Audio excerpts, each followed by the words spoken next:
श्री हुक्मदेव नारायण यादव जी। महोदय, इस विषय को जितने साधारण रूप से हम सोच रहे हैं वह विषय इतना साधारण है नहीं, और इसीलिए इसको सामान्य रूप से साधारण रूप से न सोच के इसको बहुत ही गंभीर रूप से चिंतन करने की आवश्यकता है।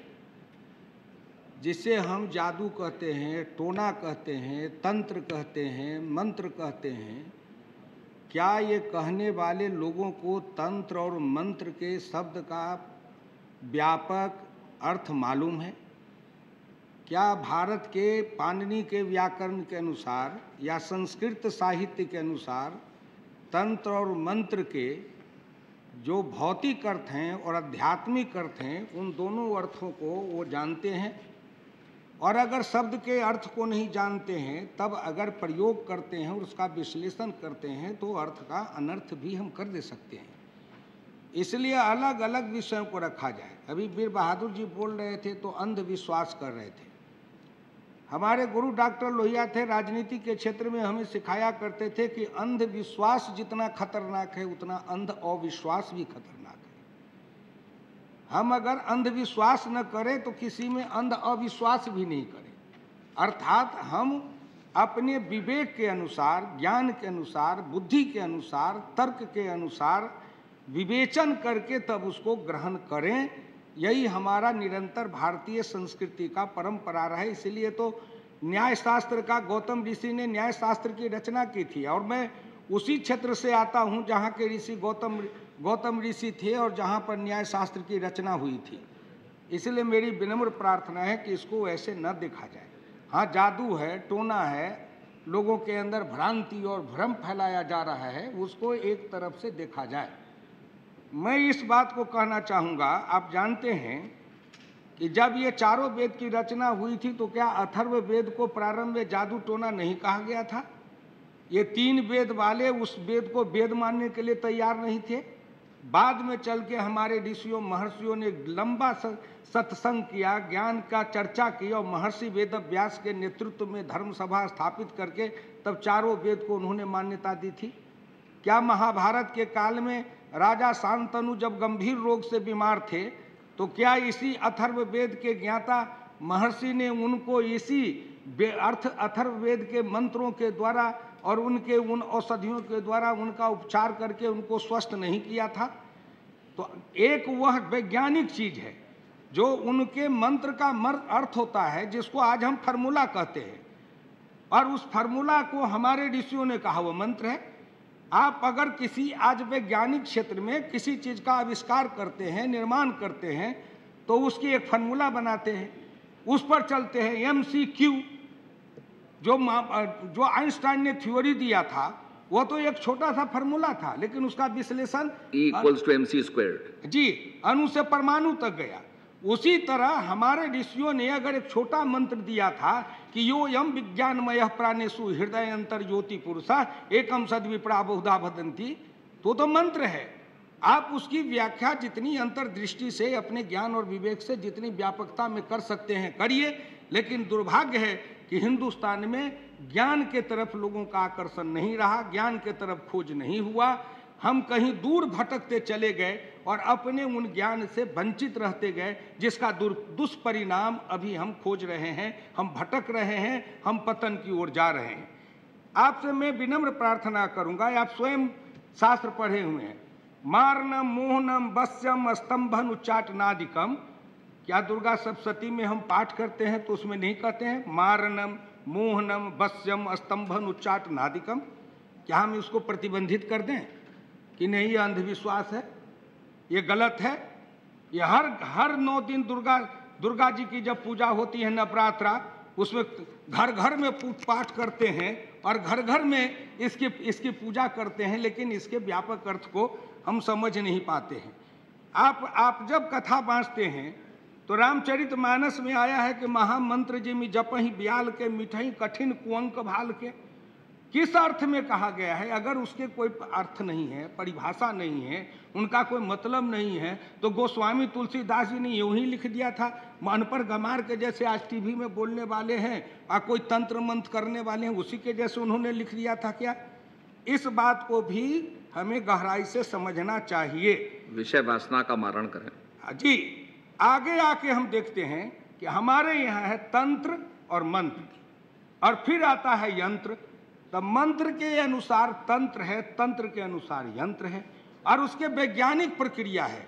विज्ञान के जरिए हम उसको चलते हैं, लेकिन हम उस विज्ञान को भूल गए, क्योंकि हमारे अंदर वो आध्यात्मिक चेतना नहीं रही। आज अगर हम आए तो आप ही श्रीमान जी जब रामचरितमानस में जाते हैं, तो रामचरितमानस में जब भरत जी को कहते हैं कि सुनहु भरत भावी प्रबला विलख कहि मुनिनाथ, हानि लाभ जी बन मरना यश यपजस विधियात। यह हमें कितनी ऊंचाई तक पहुंचाता है। लेकिन अफसोस है कि हम अपनी उस विद्या को, उस ज्ञान को, उस शिक्षा को, उस अपने सनातन परंपरा से दूर हट गए और हम स्वयं अंधकूप में जाके डूबने लगे। तो हम अगर अंधकूप में स्वयं डूबते हैं, क्या अगर कोई साधु हो, मैं समर्थन नहीं करता, लेकिन अगर कोई साधु हो, कोई तांत्रिक हो, किसी का उपचार करे, वो मर जाए तो अपराधी है। लेकिन ऑल इंडिया आयुर्वेद विज्ञान में बड़े बड़े डॉक्टर हैं, वहाँ उपचार करते समय हजारों रोगी मरते हैं, तो उनको वो दंडित नहीं होंगे क्या? उनकी विद्या को हम गलत कहेंगे क्या? उनकी विद्या को हम अपमानित करेंगे क्या? इतने जो नए से नए आधुनिक यंत्र बने हैं लोगों के जांच करने के लिए, अल्ट्रासाउंड करने के लिए, और उसमें अगर कहीं गलती से कोई निकल जाए तो इसका मतलब वो विज्ञान गलत है। हाँ, जरूर है कि आज भारतवर्ष में उस पर एक शोध होना चाहिए, एक वैज्ञानिक शोध होना चाहिए, आध्यात्मिक शोध होना चाहिए। इसमें बड़े बड़े वरिष्ठ आध्यात्मिक ज्ञान वाले लोगों को, वैज्ञानिक ज्ञान वाले लोगों को, जिनको भारत के प्राचीन ज्ञान का और आधुनिक ज्ञान का जिनको जानकारी हो, वो इसमें बैठ के इस पर सोच करने की अभी आवश्यकता है। एक दो बात कह के ख़त्म करूँगा। हम जिसको आज जाते हैं कहने के लिए, लेकिन हमारी आस्था तो ये नहीं थी। इसमें, इस जादू टोना में किसने फंसाया है देश को? हम तो उस आस्था वाले थे कि भगवान शंकर जैसे जो तंत्र मंत्र के सृष्टा हैं, सबके निर्माता हैं, उन्होंने अपनी पत्नी के सामने जब नहीं समझा पाए तो उन्होंने कहा, हो यही सोई जो राम रचि राखा, कोकर तर्क बढ़ा वही शाखा, हरि इच्छा भावी बलवाना, हृदय विचारत शंभु सुजाना। नारद जी के संबंध में उन्होंने कहा, सीम को चाप सकहीं कोई तासु, बर रखबार रमापति जासु।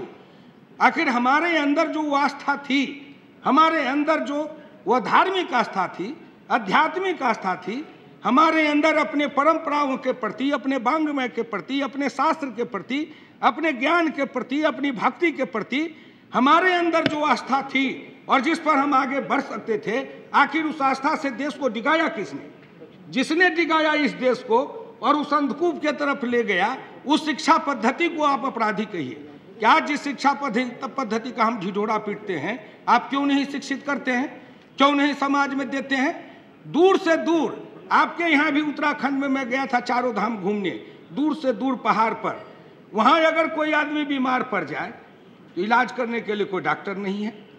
कोसों तक जाए तो इस समय अगर वो बादल फटने से रास्ते बंद हो गए हैं, वहाँ वो तत्कालिक क्या करेगा? तत्कालिक उस समय उसको कोई मंत्र झाड़ने वाला हो जाएगा, कोई दवा देने वाला होगा, कोई जड़ी बूटी देने वाला होगा, उसी से वो तात्कालिक तौर उपचार करेगा।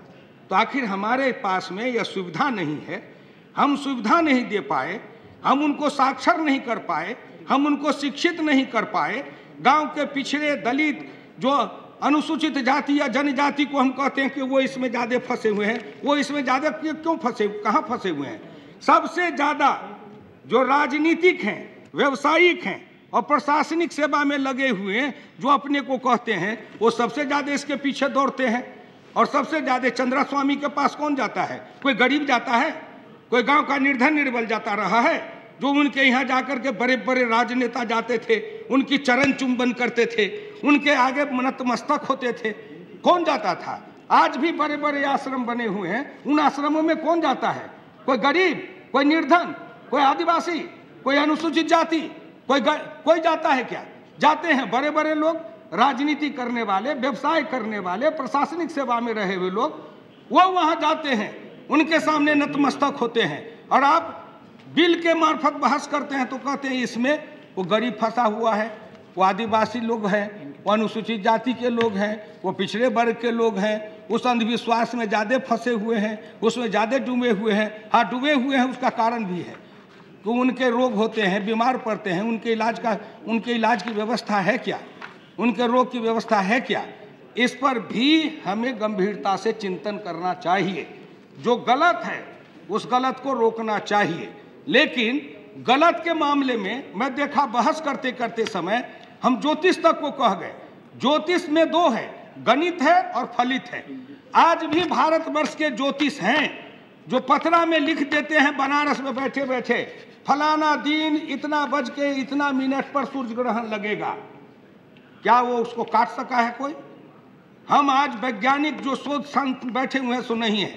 हमारे आज भी ज्योतिष शास्त्र में जो गणित की गणना करने वाले हैं, आज जो अपने गणित के जरिए त्रिकालदर्शी बन के और ग्रह नक्षत्रों की गणना से निकालते हैं, उनकी अलग विद्या है। हम अगर ज्योतिष शास्त्र को नहीं जानते, हमारे ज्योतिष ने इस पर आविष्कार किया है कि यथा पिंडे तथा ब्रह्मांडे, यथा ब्रह्मांडे तथा पिंडे, हम ब्रह्मांड के एक अंश हैं, हम ही संपूर्ण ब्रह्मांड हैं। अब इसको समझे बगैर, जिसको इसका ज्ञान नहीं हो, जिसने इस पर चिंतन नहीं किया हो, जिसने आत्मा को नहीं पहचाना हो, वो सीधे कह दे कि साहब ये कैसे होगा? ये नवग्रह कौन है? ये नवग्रह ये मंगल है, ये शनि है जिस पर आप जा रहे हो, ये चंद्रमा है, ये सूर्य है जिस पर आप जाने का प्रयत्न कर रहे हो। लेकिन हमारे ज्योतिष शास्त्र के अंदर से सोचा गया कि नवग्रह जो नक्षत्र मंडल में हैं, उन नवग्रहों का मनुष्य के मानस पर और मस्तिष्क पर क्या क्या प्रभाव पड़ता है, उनकी गणना की गई, बताया गया। अब हम उस विद्या को अंधविश्वास कह दें तो ये समझता हूं कि ये हमारा अंध अविश्वास है।